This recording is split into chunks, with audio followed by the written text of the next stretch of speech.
Welcome to legal with Riddhi. So this lecture, ये पूरा lecture dedicated है एमपीपीएससी एंड पीएससी के एस्पिरेंट्स के लिए। और हम पार्ट्स में कवर करेंगे कॉन्स्टिट्यूशन के सारे इंपॉर्टेंट पार्ट्स, सारे इंपॉर्टेंट प्रोविजंस एंड कंसेप्ट्स जो कि आपके एग्जाम पर्पस के लिए काफी इंपॉर्टेंट है। एग्जाम काफी पास आ चुकी है और प्री को कवर अप करने के लिए रिवीजन के लिए बहुत जरूरी है। तो ये मेरी पूरी सीरीज आपके क्विक रिवीजन के लिए काफी हेल्पफुल रहेगी। तो शुरुआत करते हैं हमारे पहले पार्ट से।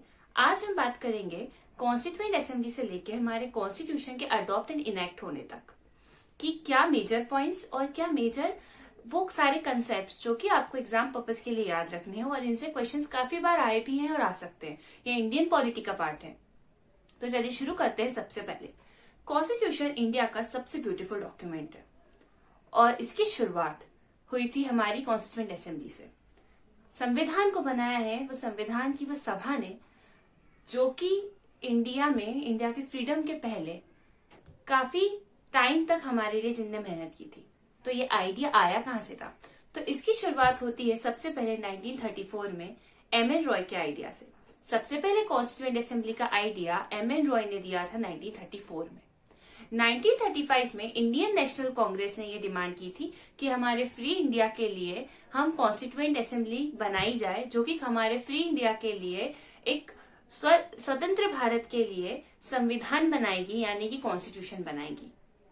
1935 के बाद नेहरू जी ने डिमांड किया कि 1938 में कि ये जो कॉन्स्टिट्यूएंट असेंबली होगी ये वोटिंग के माध्यम से आए, यानी कि हर तरफ से लोगों को इलेक्ट किया जाए और एडल्ट फ्रेंचाइजी के थ्रू इलेक्शन करके हम इसे लाएं। और इन सब चीजों को एक्सेप्ट करता है ऑगस्ट ऑफर। ऑगस्ट ऑफर में ये चीज एक्सेप्ट करी गई थी कि हम ये कॉन्स्टिट्यूएंट असेंबली को बनाएंगे और कॉन्स्टिट्यूएंट असेंबली को इस तरीके से इलेक्ट करेंगे। इसके बाद ये 1940 का है हमारा ऑगस्ट ऑफर। इसके बाद स्टेफोर्ड क्रिप्स आते हैं। ब्रिटेन से स्टेफोर्ड क्रिप्स आते हैं क्रिप्स मिशन को लेकर, जो कि मुस्लिम लीग काफी मना करती है क्योंकि वो चाहते हैं कि जो इंडिया है वो दो पार्ट में डिवाइड हो और उसकी दो कॉन्स्टिट्यूएंट असेंबली बने जो उनका सेपरेट कॉन्स्टिट्यूशन बनाए। बाद में ब्रिटिश से भेजा जाता है हमारे कैबिनेट मिशन को। जो कैबिनेट मिशन है वो भी इस बारे को सहमत नहीं होता कि दो पार्ट में इंडिया को डिवाइड किया जाए या दो कॉन्स्टिट्यूएंट असेंबली बनाई जाए। बट कैबिनेट मिशन में जो बातें होती है वो मुस्लिम लीग को कई हद तक समझ आती है, तो मुस्लिम लीग इसको एक्सेप्ट कर लेती है। तो यहाँ से शुरुआत होती है हमारी कॉन्स्टिट्यूएंट असेंबली के फॉर्म होने की। इसके बाद हमारे माउंटबेटन प्लान आता है और इंडिया और पाकिस्तान को अलग किया जाता है। बट इसके पहले जो कैबिनेट मिशन है, कैबिनेट स्कीम है, वो क्या बातें करती है उसे देखते हैं। तो कैबिनेट स्कीम जो आती है, कैबिनेट बात करती है कि 1946 से कॉन्स्टिट्यूएंट असेंबली बैठती है। इसमें 389 की टोटल स्ट्रेंथ होगी। जो 389 की टोटल स्ट्रेंथ होगी इसमें 296 ब्रिटिश इंडिया से लोग होंगे। 93 सीट्स जो होंगी वो प्रिंसली स्टेट्स की होंगी। प्रिंसली स्टेट्स यानी कि वो सारे ग्रुप में छोटी छोटी स्टेट्स जिनमें राजा महाराजा उस जमाने में हुआ करते थे, जैसे भोपाल भी एक प्रिंसली स्टेट्स का पार्ट था। प्रिंसली स्टेट्स में 93 सीट्स दी गई और इसके अलावा ये सबको कैबिनेट मिशन में वो सारे प्रोसेस को मेंशन किया गया था कि कुछ लोगों को किस तरीके से इलेक्ट किया जाएगा प्रोविंसेस में से, और प्रिंसली स्टेट्स जो होंगी वो अपने रिप्रेजेंटेटिव्स को भेजेंगी तो हेड चूज करेंगे। मतलब प्रिंसली स्टेट्स के जो हेड हैं वो चूज करेंगे कि उनका रिप्रेजेंटेटिव कौन होगा। और इसलिए हम कह सकते हैं कि इसके अकॉर्डिंग हमारी जो कॉन्स्टिट्यूएंट असेंबली है ना वो partly elected and partly nominated है। इलेक्टेड मतलब उनको चुन के लाया गया है और नॉमिनेटेड मतलब किसी हेड ने जैसे उसके रिप्रेजेंटेटिव को नॉमिनेट किया है। तो ये partly elected and partly nominated है हमारी कॉन्स्टिट्यूएंट असेंबली।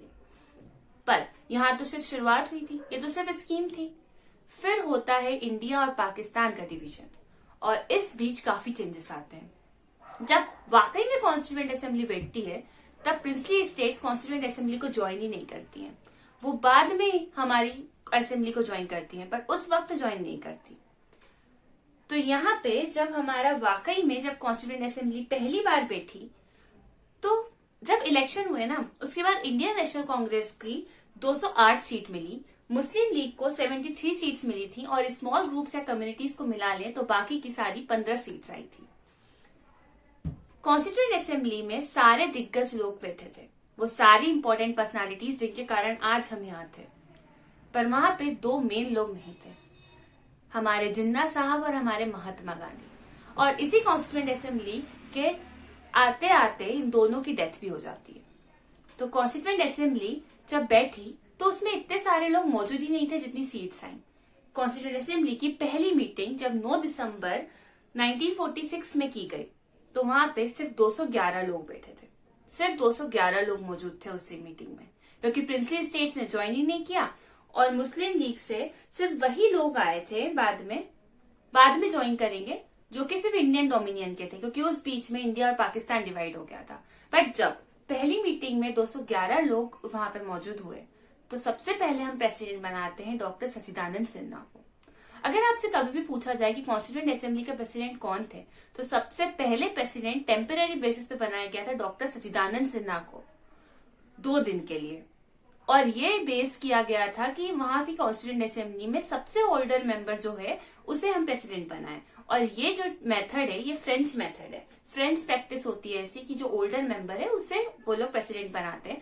तो हम ओल्डर मेंबर को प्रेसिडेंट बनाया गया था डॉक्टर सच्चिदानंद सिन्हा को सिर्फ 2 दिन के लिए। उसके बाद वहां पे इलेक्ट किए गए, चूज किए गए और हमारे डॉक्टर राजेंद्र प्रसाद को प्रेसिडेंट बनाया गया 11 दिसंबर 1946 में। और वाइस प्रेसिडेंट हमारे बने एच.सी. मुखर्जी। और जो एडवाइजर थे कॉन्स्टिट्यूएंट असेंबली के वो बने बी.एन. राव साहब।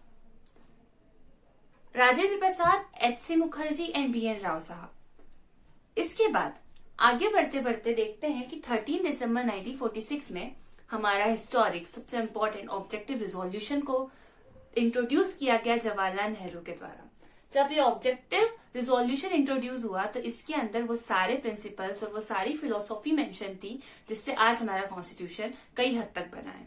हमारा जो प्रियम्बल है ना वो इसी की, हमारी जो संविधान की प्रस्तावना है वो इसी का एक मॉडिफाइड वर्जन है। इसका एक मॉडिफिकेशन किया गया है और इसी का वर्जन है। ऑब्जेक्टिव रिजोल्यूशन में हर वो एक चीज लिखी गई थी जो कि हमारे संविधान में कई सारे प्रिंसिपल्स आज भी हमारा संविधान बताता है, जैसे कि सोवरेनिटी, इंटीग्रिटी, जस्टिस, ये सारी बातें जो हम आगे पढ़ेंगे।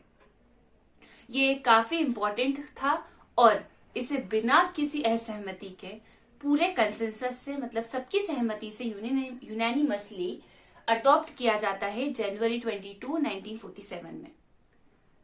और इसके बाद हमारी कॉन्स्टिट्यूएंट असेंबली अपना काम शुरू करती है। अब इस काम को शुरू करने के लिए कई सारी कमिटीज बनाई जाती हैं, मेजर और माइनर कमेटी, जिसमें एक महत्वपूर्ण कमेटी हमारी ड्राफ्टिंग कमेटी, जिसे हेड करते हैं डॉक्टर बी.आर. अम्बेडकर। और जो डॉक्टर बी.आर. अम्बेडकर को हमारे संविधान का फादर कहा जाता है, फादर ऑफ इंडियन कॉन्स्टिट्यूशन कहा जाता है, क्योंकि इनका काफी मेजर रोल था। इन्हें चीफ आर्किटेक्ट भी कहा जाता है, मुख्य शिल्पकार थे ये हमारे संविधान के। और इनको हम मॉडर्न मनु भी कहते हैं क्योंकि इनने हमारा संविधान बनाया था। तो आपको ये 3 चीज याद रखनी है कि डॉक्टर बी.आर. अम्बेडकर को chief architect of Indian constitution कहा गया है। आप साइड में देख सकते हैं, chief architect of Indian constitution कहा गया है, मॉडर्न मनु भी कहा गया है और फादर ऑफ इंडियन कॉन्स्टिट्यूशन भी कहा गया है। इसके बाद हमारी जो काम है वो आगे बढ़ता है।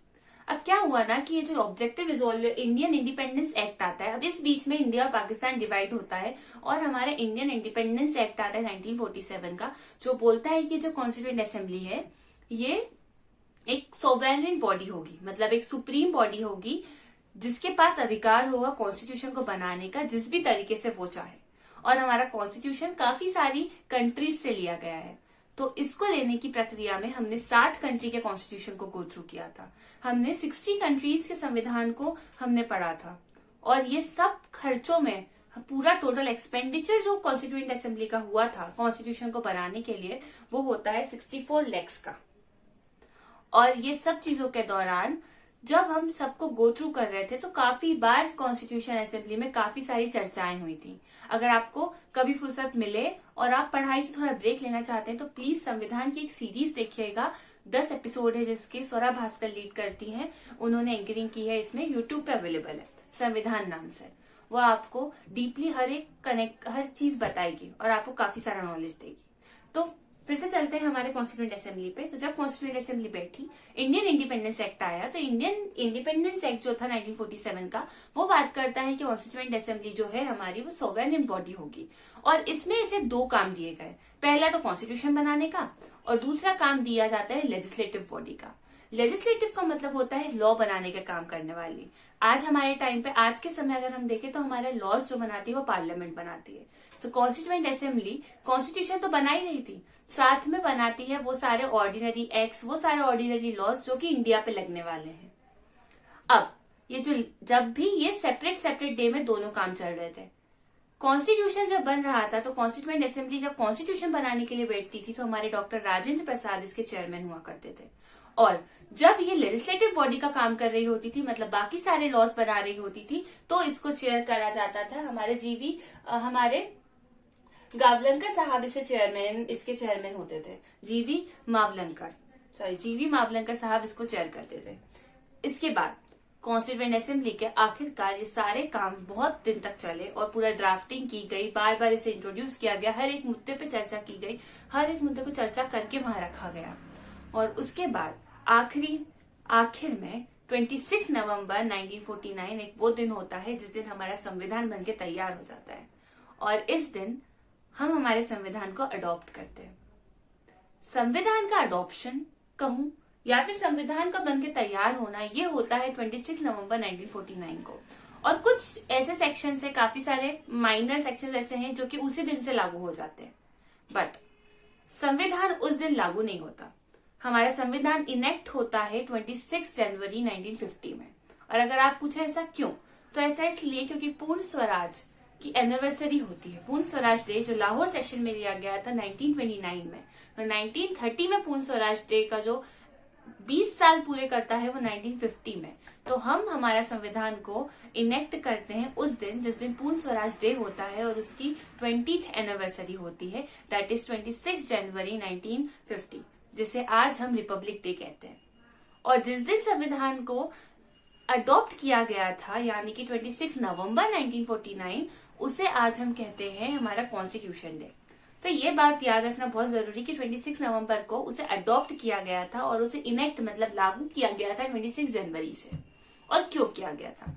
अब संविधान की कुछ मुख्य बातें ये हैं कि जो संविधान जब बना था तो उसमें 395 आर्टिकल्स हुआ करते थे, 22 पार्ट्स में वो डिवाइडेड था और उसके 8 शेड्यूल थे, जो कि आज 12 शेड्यूल है। हमारे पास 25 चैप्टर्स है, 25 पार्ट्स हैं और इसके अलावा हमारा आज के समय में 498 से ज्यादा आर्टिकल्स हैं। इसके बाद हमारा जो कॉन्स्टिट्यूशन जब बन के तैयार हुआ तो उस पूरे समय में 11 सेशंस बैठे थे हमारी कॉन्स्टिट्यूएंट असेंबली के। और इस पूरे समय में इसमें पूरा टाइम लगता है 2 साल 11 महीने और 18 दिन, 2 years 11 months and 18 days। और इसके बाद हमारा कॉन्स्टिट्यूशन तैयार होता है 11 सेशंस के बाद। तो यहीं पे ये सीरीज खत्म होती है। इसके आगे आने वाले पार्ट्स में हम जानेंगे कॉन्स्टिट्यूशन से कुछ और इम्पोर्टेंट बातें, प्रीएम्बल के बारे में, और फिर हमारे फंडामेंटल राइट्स, जीपीएसपी और कुछ ऐसे इम्पोर्टेंट प्रोविजंस। तो आई होप आपको लेक्चर अच्छा लगा होगा। एक बार फिर से गो थ्रू करिएगा ज्यादा स्पीड में और इसको अच्छे से रिवाइज करिएगा। Thank you and all the best.